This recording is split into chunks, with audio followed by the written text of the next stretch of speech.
Suffolk, a relatively new county where East Suffolk and West Suffolk merged together in 1974. It's home to a whole range of landscapes, from quaint coastal villages to vast inland farms. And it's a place which is continually changing, especially during the war years. The farmers have gone to fight for their fields, for their lanes, for their trees, leaving the land in the hands of the women and the older generation.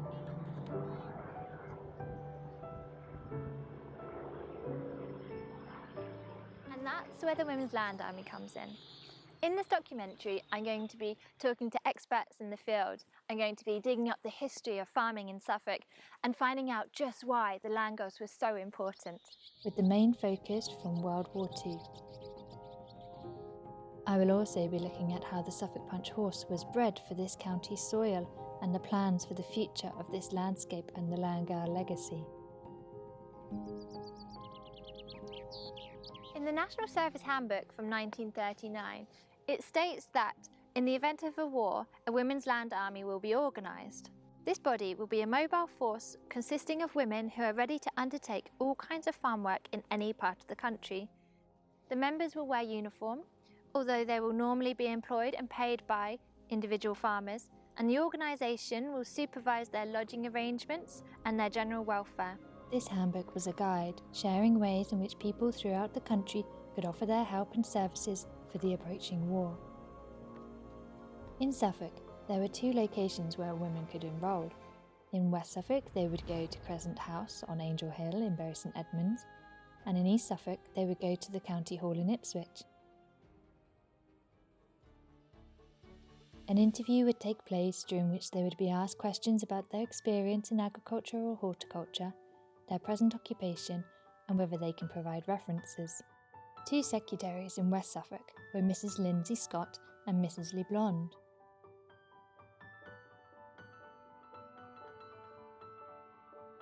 When the form of undertaking has been signed and a satisfactory medical certificate produced, the volunteer will get her badge and uniform. In 1943, the Suffolk Registers showed there were 640 volunteers in active employment in West Suffolk and 1,213 in East Suffolk. 1944 was the peak of the WLA, where over 80,000 volunteers were signed up throughout Britain. These hard-working souls were to be known as the Land Girls. Another handbook which the girls referred to as the Little Green Bible was the Land Girl Manual. Lady Nedman, Honorary Director of the WLA, said, "Germany is attempting to starve the British people into submission. To win the war, our country must defeat the blockade. This is the joint task of the British Navy and of Britain's great field force of agricultural workers." The list of uniform to be issued was in this handbook too. As soon as World War II was declared on the 3rd of September 1939, just after 11 a.m. by Prime Minister Neville Chamberlain, these women said goodbye to their families and headed on to their posting. Many travelled across the country on trains, but you could ask to stay in your own county if needed. For example, if you were looking after a family member, but usually you were sent wherever you were needed with your uniform in tow. I'm here at St Peter's Church in Henley, just outside Ipswich, to find out more about Daphne Hedges' uniform that Nikki Reynolds has lovingly collated. Parts of this uniform here belong to Daphne Hedges, who was a Suffolk land girl. And Daphne worked in the Women's Land Army in Suffolk from 1944 to 1950. But during her service, she spent some time sent down to Devon. And then she came back again, but she trained as a rat catcher. Now, I don't think that was her first choice of training, but obviously when she joined in 1944, they would have an idea about what they needed in terms of the service. So Daphne trained as a rat catcher, and she actually worked locally here in Henley, where we're recording this, and so she worked on the farms here locally. So these are her dungarees and her overcoat, and these are her breeches. And it's rather nice to have that kind of local story. And also Daphne was incredibly careful and meticulous with labelling everything. So they're a really nice piece of history that we have. And she kept, with her family that live locally, she kept all of her paperwork and every little ticket and every little envelope and stuff. So her family have this whole beautiful history of her time in the Land Army. And she was incredibly proud to serve in the Land Army and loved every minute of it. So, and I actually feel that comes through sometimes in her uniform. I really pick up there's a real sense of spirit of that, and it's really lovely to have something that has that local connection.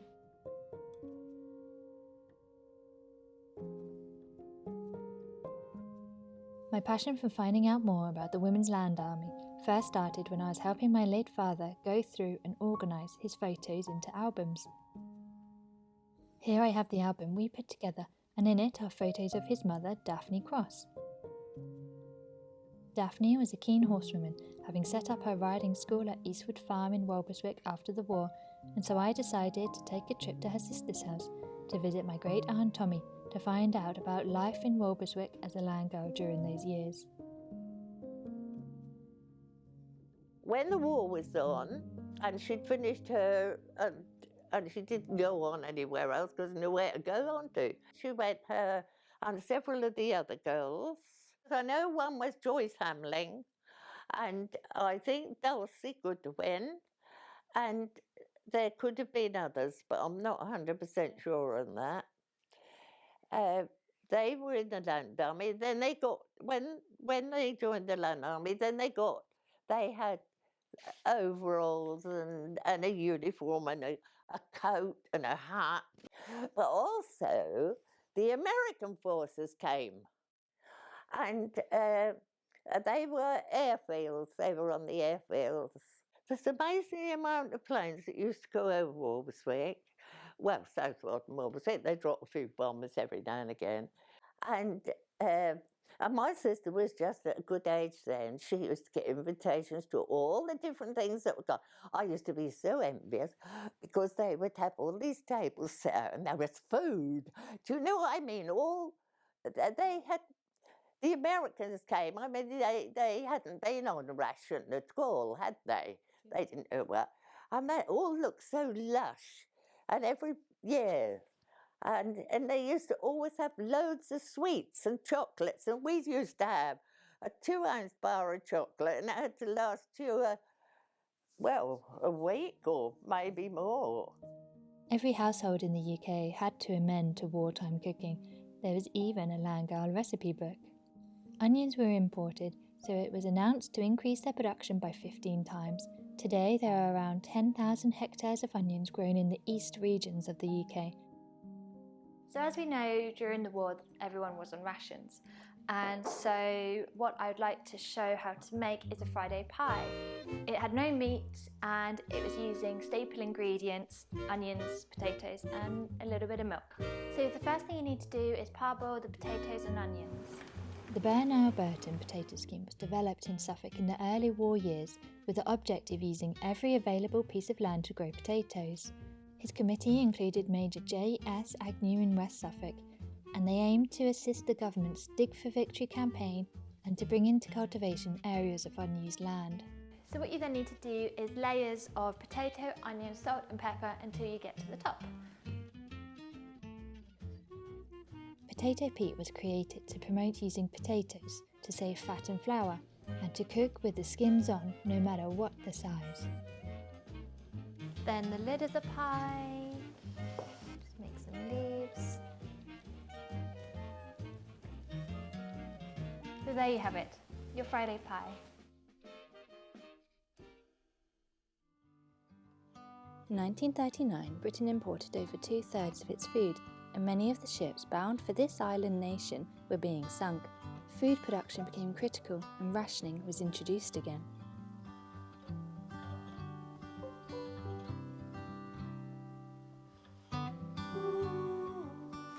But let's take it back a few years and look at some of the changes that the Suffolk landscape has seen. The Suffolk Punch horse, initially known as the Suffolk sorrel, evolved in the county of which it is named, And all Suffolk Punch horses today descend from one horse foaled in 1768, Thomas Crisp's horse of Ufford. It is one of the oldest breeds of any heavy horse to exist in its present form.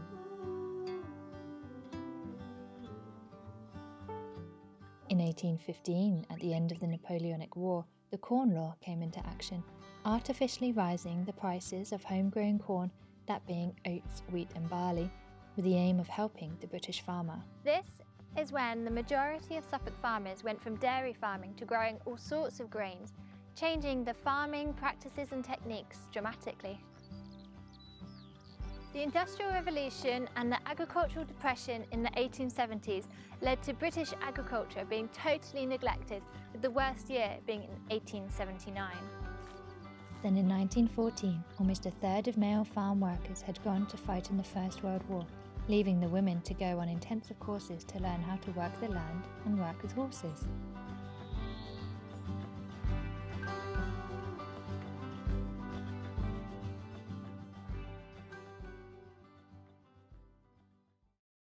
When the Great War started on the 4th of August 1914, the British Army had 25,000 horses and mules, which was nowhere near enough for what they needed.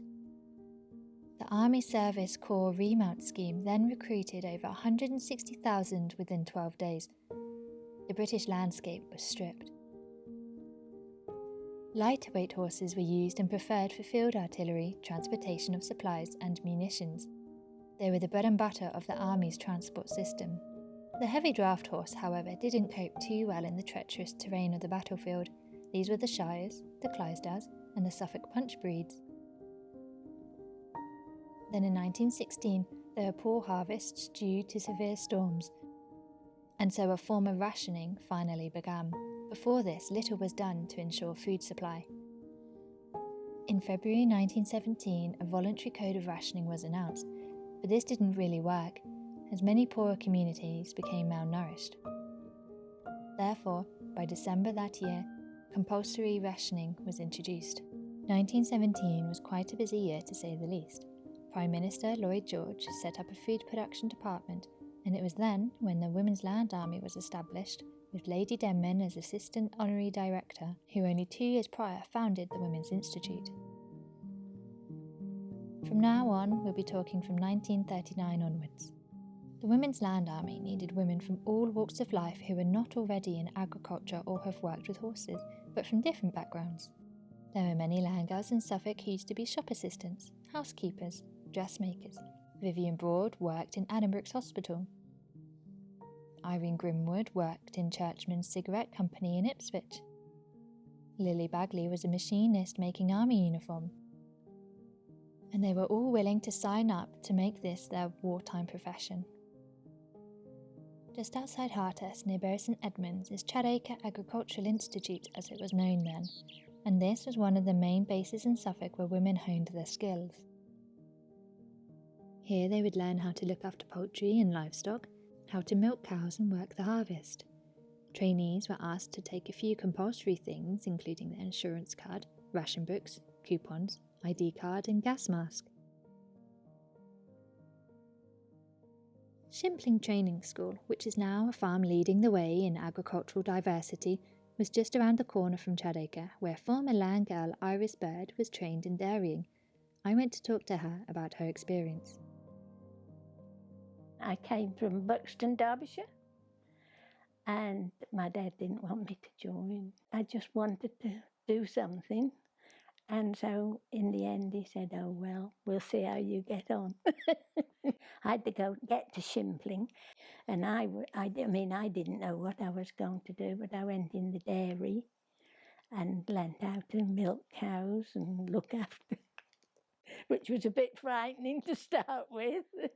But you soon get used to these things. And of course I stayed 3 months training, and then I was asked to come over here to Ruffham. It was Sir John Agnew's estate, and there was 4 of them. Well, 3 other girls made 4, and we lived in one of the houses on the main road, and we had to be at work at 6 o'clock.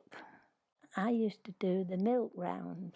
I used to have to go and get the horse from across the stable, put it in the cart, then go round to the dairy and carry the milk bottles in a crate and put them on the cart and then deliver. When the milk round finished and the Land Army finished then at the end of that year, so the people who used to come and collect the dairy milk from the dairy at Nowton Lodge Dairy, said would I carry on and work for them and show them, one of the men, where to go with the milk round, because they were going to take the milk round over. So I did that. Once I had the children, I used to go out on the fields and, hoeing sugar beet. There was about 8 of us, I think, from Ruffin, women, married women, who used to go and do it. And then we used to go to the fruit farm and prune apples, pick apples, and Williamson's farm at Rushbrook. We used to go there. We used to strawberry pick at one of the farms. We used to raspberry pick at Rushbrook and prune them. We used to have to climb ladders, and prune, being shown how to prune and that. Yeah, so we, I mean, we worked a lot longer after, once the children started going to school. Eileen Broom also trained at Shimpling Park Farm. She was a land girl from 1944 to 1947. She worked with many other ladies, Betty, Kathleen, Winnie, Kay and Alice. Eileen remembers this horse Bella, which does look like a Suffolk Punch. As tractors and machinery were becoming more popular and accessible in many areas of Suffolk, there were still farms that used horses. The Joker was designed by Suffolk-based company the Garretts of Leiston, and it was meant to replace the Suffolk Punch. However, weighing at about 8 tons, it was far too heavy to be useful, and only 8 were made.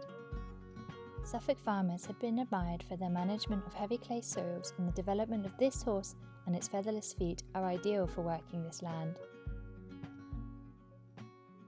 The county used these horses whilst a lot of the country was still using oxen.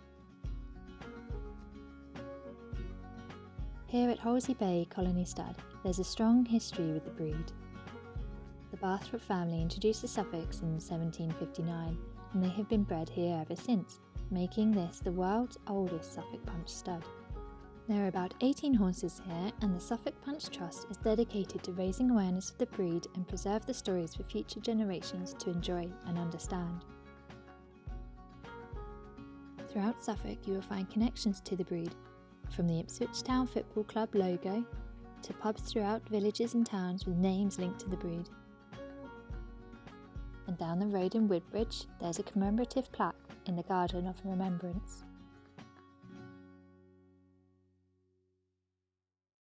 The oldest brewery in the county also took its branding from the breed, and I'm here to talk to Charlie about why the Suffolk Punch is important to the company.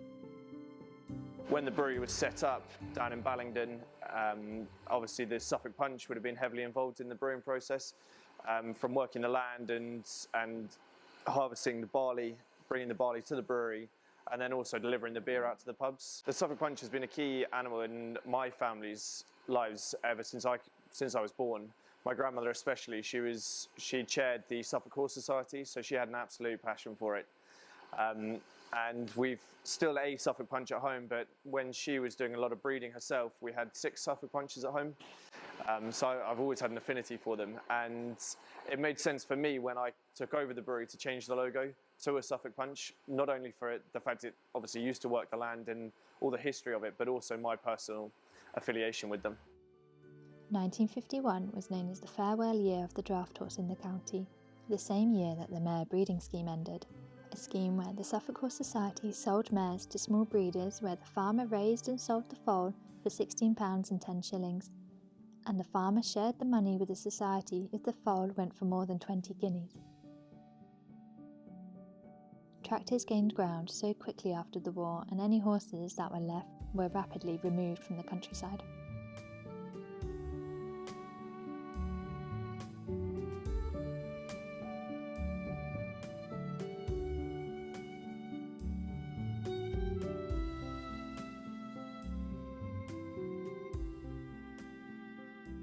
During the war, there were many land girls who worked with a range of tractors and heavy horses, and one with a love of our four-legged friend was Vivian Broad. She was in the WLA for 5 years, working on her great-uncle James Davy Sayers farm in Wordwell. She mainly lodged in Colford and worked with 3 girls from Yorkshire. She became good friends with Irene, Dorothy and Winnie. And we know one of her jobs was to plant an orchard, which is fruit-bearing to this day. Vivian was known as Horse Girl, getting to work at 5:30 a.m. to harness up all 6 horses in preparation for the day's work, which included tasks like carting hay, harrowing and hoeing sugar beet. It's unknown if any of these were Suffolk Punches. One was chestnut, so quite possibly. Post-World War II, the Suffolk breed became a scarce minority, with only 9 foals being born in 1966.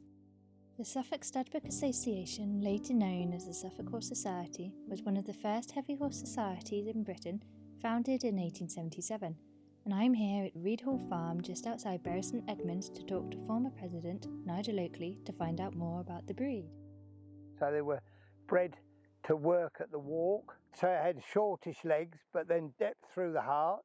He should be broad across the eyes, where his brain is, bless him.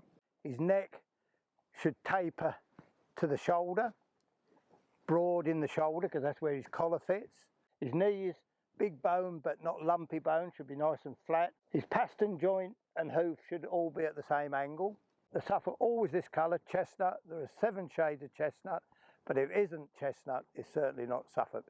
And a lot of the books call them a gentle giant. Well, they're certainly a giant. The gentle bit comes with expertise and handling. So temperament, in my mind, breeding Suffolk horses, temperament is the ultimate worry. All right, you want the conformation, of course you do. But temperament, I think if a horse has got a problem in its character, then it shouldn't be bred from, in my opinion. The Rare Breed Survival Trust and the Suffolk Horse Society have now produced a thing called Sparks, which identifies the stallions and mare bloodlines, so that you get a green, an amber and a red. If you use a green one, obviously you're keeping the breed apart genetically. The red is not the way to go because of inbreeding. That's the biggest problem when the herd is so small.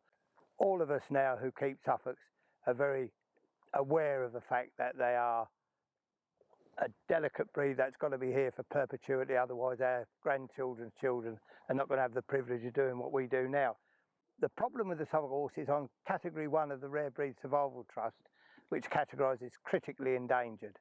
Stallion AI have developed a technique of sexing semen, and I had a horse here belonging to a man from Bermuda who had a mare AI'd with sex semen. He's now got a lovely filly foal, and that really is a big inventive for the security of the breed.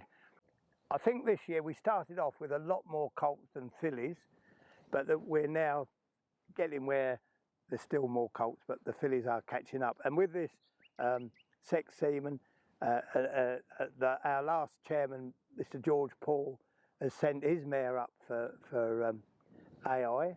So the future looks, in my opinion, rosy, and long may they be here. Pre-war, the horseman would be the earliest riser on the farm and a highly valued member of the old pre-machine rural community. The land girls learnt a lot from the horsemen, learning when to bait, feed the horses. Come on, girls! In Suffolk, the non-negotiable rule was for a 2-hour break between the horse eating and being worked. Learning how to keep them in tip-top condition was paramount. The horsemen would teach their new farmhands how to groom and work the horses.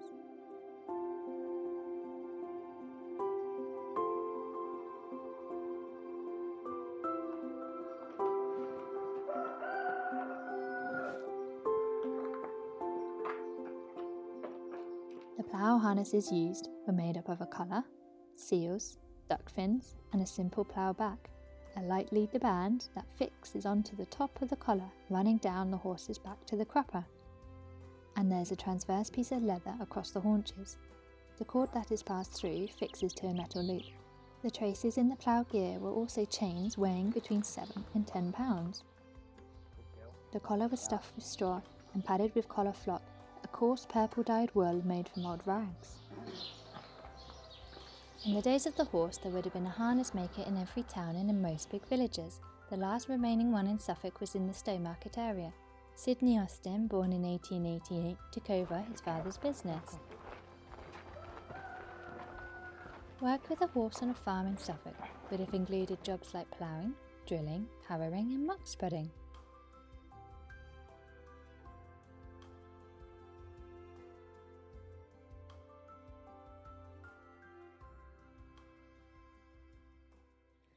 The four-horse regime and the old ways of farming the land started to disappear as technology developed, but that didn't mean things got any easier for the land girls. The work they were doing varied depending on the farm, but there were bridges to be built, miles of drains to be dug, land ploughed, and trees and scrub to be cleared.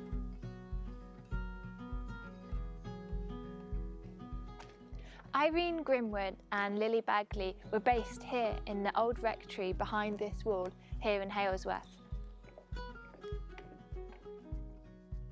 The old rectory was a hostel for land girls, and one of the most memorable stories is about a day working on the hedges in Blythburgh when an enemy bomber plane crashed down and the girls went over to help.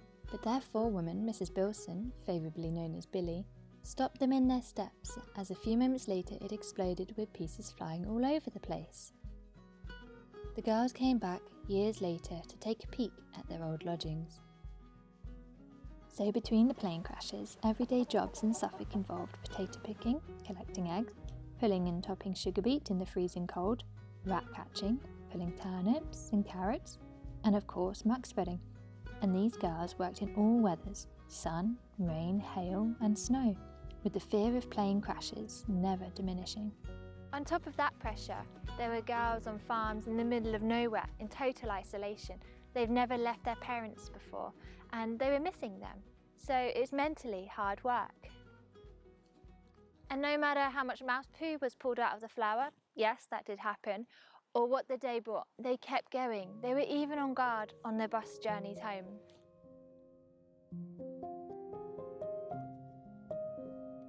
The Bear Press records 2 crashes in the Depton Chepper area, with 2 different planes laden with bombs in the space of just 2 days. Around 8:30 p.m. on Sunday the 22nd of April 1945, land girl of 3 years, Jean Herring, who worked for Justin Brook in Wickenbrook, was travelling back on the bus to Stradishall when a British bomber was flying low and directly towards them. He came crashing down near the church in Depton. Jean ran to the rescue with the bus driver, Claude Frederick Palfrey, from Stradishall, who risked their lives pulling out the injured men to safety. Both were awarded the British Empire Medal for their bravery. Then just 2 days later, shortly after 7 a.m, a Lancaster bomber laden with ammunition came down just 150 yards from a group of council houses in Chebra, closing the Bury-Haverhill Road. 2 bombs went off, damaging 9 houses including Porter's Farm and Hall Farm. The villagers were evacuated to Chevington Village Hall, while the RAF bomb disposal squad came to defuse the bombs. I think we can agree that life as a land girl wasn't all blue sky and smiles as portrayed in their amazing but romanticised PR material. It was really hard work and the girls worked long hours, and it was quite hazardous, especially in the timber corps. When Norway fell to the Nazis in 1940, Britain needed to reconsider where to get the timber from, and that's where the Timber Corps comes in. It's an arm of the Women's Land Army, and the girls were known as lumberjills, and they would work in forests just like this. The Land Army in 1942 took over the operation to manage the Women's Timber Corps that was created, and again, they had a slightly different, a few slightly different parts to their uniform in that they were issued with a beret to wear, as opposed to wearing a Land Army hat. There's lots of sort of reasons as to why that might have been. I think it's a bit of a double-edged reason, really. I think they wanted to be able to distinguish the girls on site, but also from a very practical point, it's a lot easier to wear a beret when you're working in amongst branches and bushes and things like that than it is to wear a hat that's going to keep coming off. So I'm not sure which I believe the most. I think there's parts to both of it. There's merit in both sort of explanations. But they had a beret that was issued to them, and they had their own distinct badge as well, which is a fir tree in a semicircle. Other than that, the Women's Timber Corps were very much a sister part of the service, and they always remained as part of the Women's Land Army for the entire of their existence. It was around here near Carford where many of the lumberjills were based. A forestry camp was set up with Nissen huts as accommodation.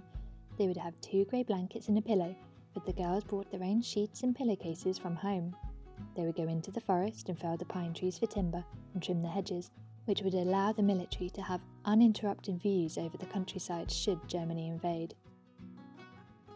The work for both the lumberjills and the land girls was strenuous and hard, and it was down to these amazing women who managed to feed the nation, preventing starvation. Margaret Elizabeth Sunderland was posted to this Colford camp in 1939, before the launch of the Timber Corps, and she learnt a lot, including how to measure and fell trees.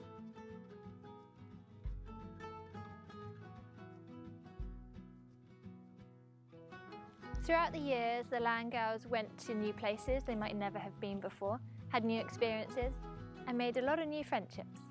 But of course, none of this would have been made possible if it wasn't for the women behind the scenes, in the offices, the hub of organisation. These ladies were responsible for the uniform, employment, welfare, contracts, supplies and travel.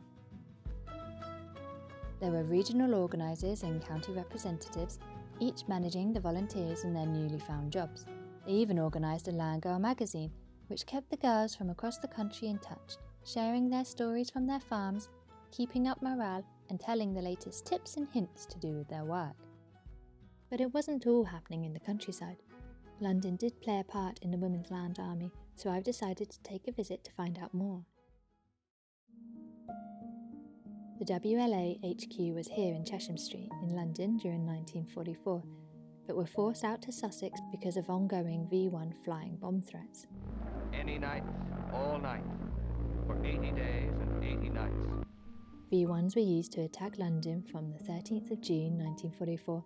It was a weapon of war which killed over 5,000 Londoners in a 3-month period.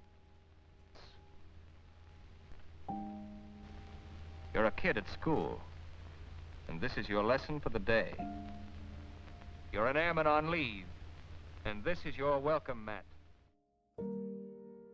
Parks throughout London were used to grow vegetables to promote the Dig for Victory campaign, a movement which encouraged everyone to grow their own food.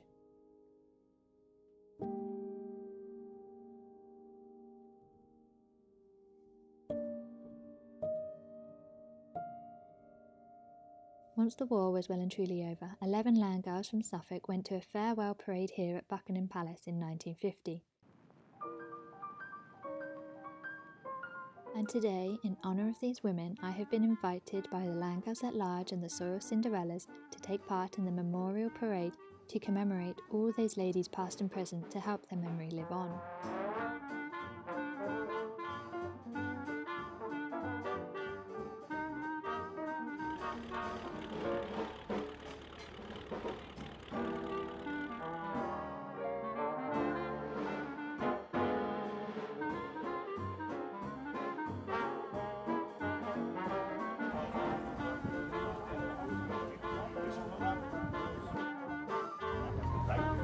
Right there, ladies! Out! Right there. Ladies! Back!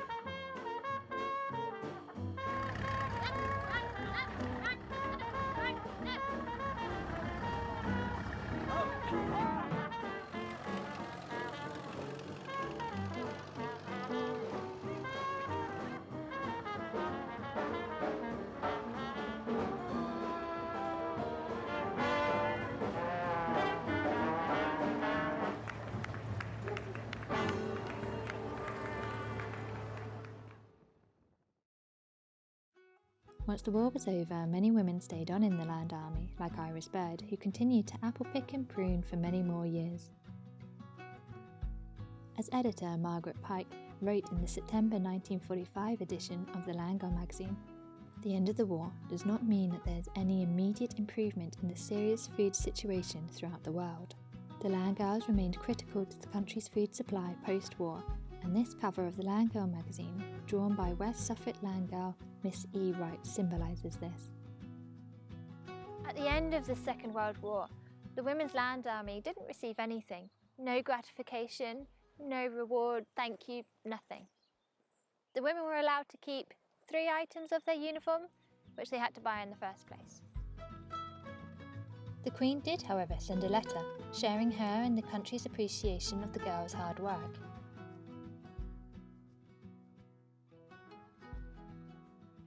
It wasn't until 2005, to mark the 60th anniversary of the end of the war, that this bronze sculpture was unveiled.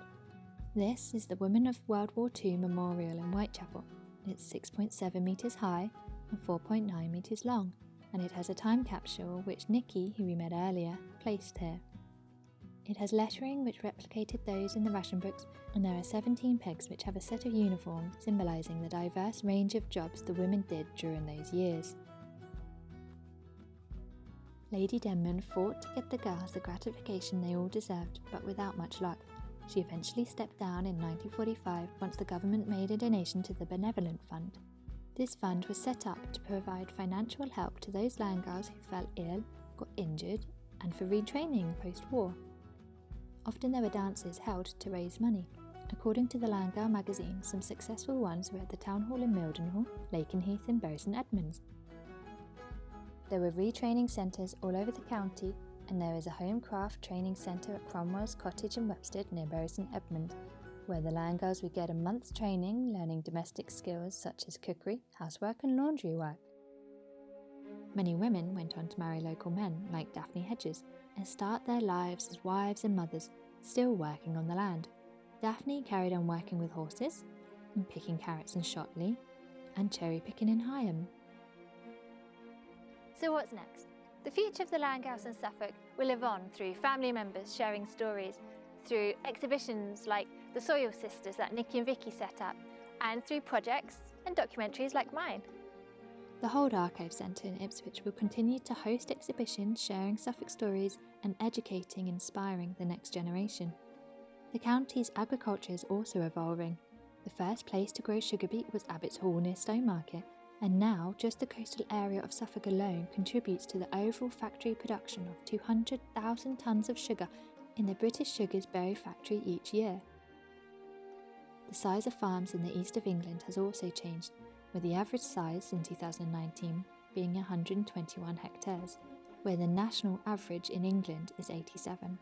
And there's enough barley produced in East Anglia to make 2.5 million pints of beer each year. The pig farming industry in the county is also evolving. A high percentage of breeding herds have moved to an outdoor breeding system. One of the reasons being because of the light sandy land found towards the east makes for a good environment, and it doesn't get too muddy in winter. There are also farms like Blytheborough Free Range Pork who have moved their piglets outdoors too. Agriculture in East Anglia employs over about 39,000 people directly, and farmers throughout East Anglia are improving their methods by improving their organic soil matter, reducing chemical inputs, and overall engaging a more mixed farming system. Well, I think diversification is going to be key for everybody. One of our new ideas here was to try to find something exciting for the public to do that is associated with what we already do. We already grow sunflowers as an environmental crop on the edges of fields for birds and insects and things like that. But now we wanted to grow them so the public could enjoy them. And we had this idea that maybe people would like to pick them and take them home and we could make a bit of money. And so this has become a new farming business for us. But it's not a food production business, it's becoming a sort of a location for people to come and have a nice day out. James Foskett Farms, just outside Woodbridge, has installed solar panels to help reduce their carbon footprint. They also cut hedgerows and field margins on rotation, giving cover and food sources when they are most needed in the colder months. John Pawsey's family farm in Shimpling have been farming here for 4 generations and started to convert to an organic farming system in 1999 due to concerns on the soil and the lack of biodiversity. We've been very concerned about our soil health, about biodiversity on the farm in general, about, restoring nature, and we've actually brought animals back onto the farm. There is a history here of the Women's Land Army. They were trained here by a woman called Pearl Mortlock, and we've got pictures of them working in the fields around that training centre. Pearl recalls time in the WLA as the happiest, healthiest and hardest years of her life, and she and Iris remained good friends. With wheat being the most common crop in the UK, and East Anglia, the granary of the UK, being the top crop grower, the future of all farming systems in Suffolk must interlink with nature. Regenerative agriculture is the future.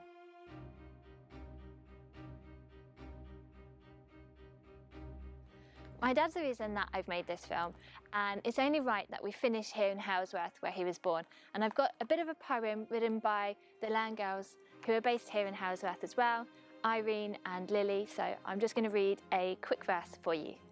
We shall always remember when this war comes to an end, we'll be coming back to Halesworth, where these happy days we spend. We'll work as hard as can be till that day of victory. Then we'll all come back to Halesworth when this war ends.